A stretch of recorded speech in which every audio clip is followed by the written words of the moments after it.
Hey everybody, it's Roma from Watch It. Today I'm going to be reviewing a particular watch from Stührling, a company you may or may not be familiar with, and I'm going to be comparing it to another company that you're pretty familiar with, Movado. I'm going to take these two watches, take a look at the differences, some of the history, and hope that you enjoy it.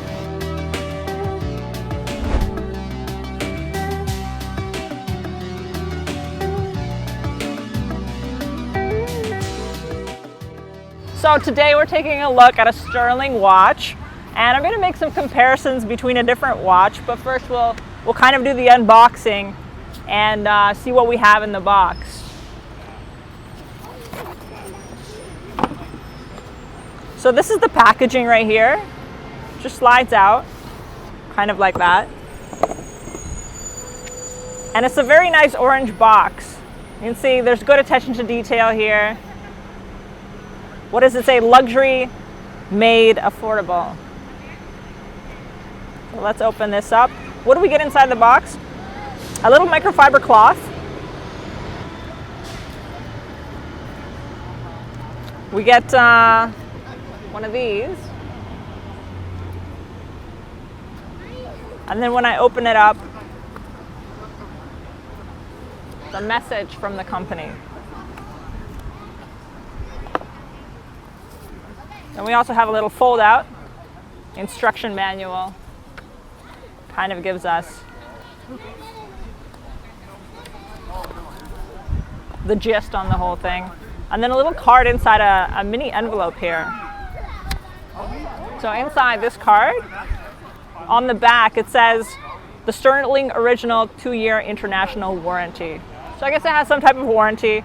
It's not actually a plastic card, it's a bit cardboardy, so not quite the higher end luxury level plastic card, but hey, a 2-year warranty better than nothing. So let's take a look at the watch itself. I'll close the box up, put that away. Let's unwrap this.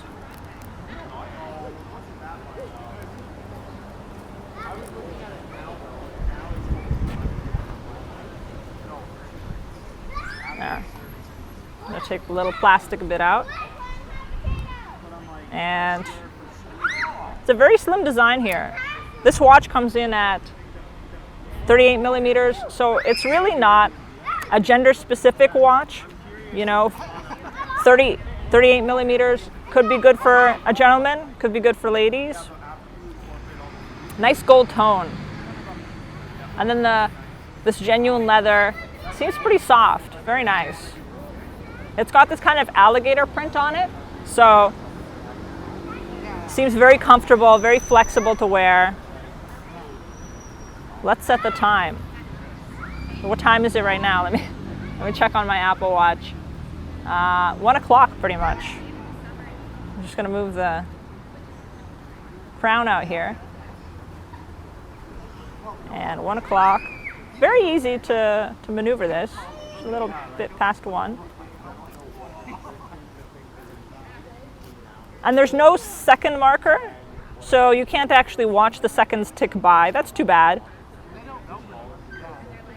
This watch actually cost, I got it on sale.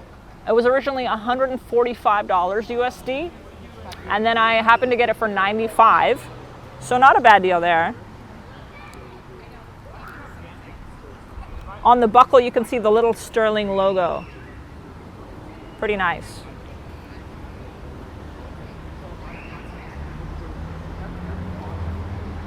I'm just going to remove some of this. Take my Apple Watch off. And let's put it on the wrist and see how it looks.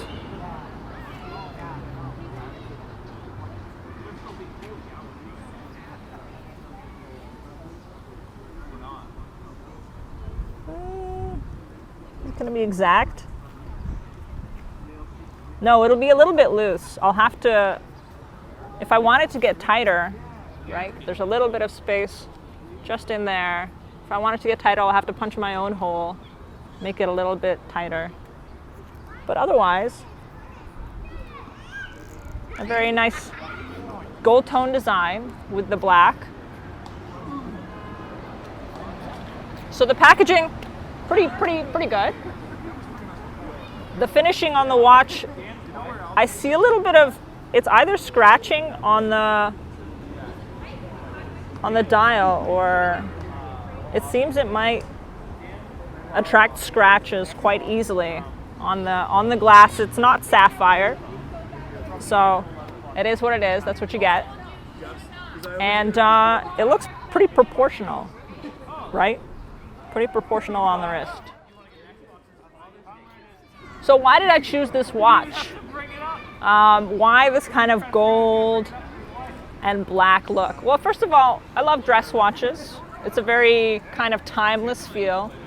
And in the watch world, you get a lot of homage watches, right? They take their inspiration from a different company, a different watch altogether. And this one really reminded me of a particular one.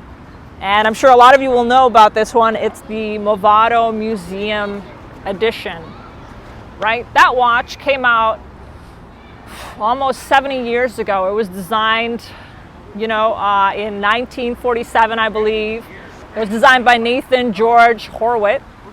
And, nowadays, when people think of Movado, they think, oh, just regular quartz watches, nothing too special.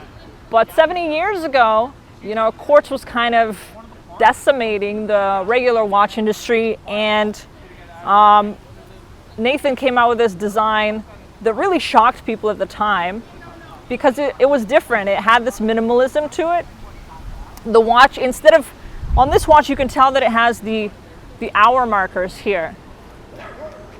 And the Movado watch didn't have any hour markers at all. So clearly the buyer didn't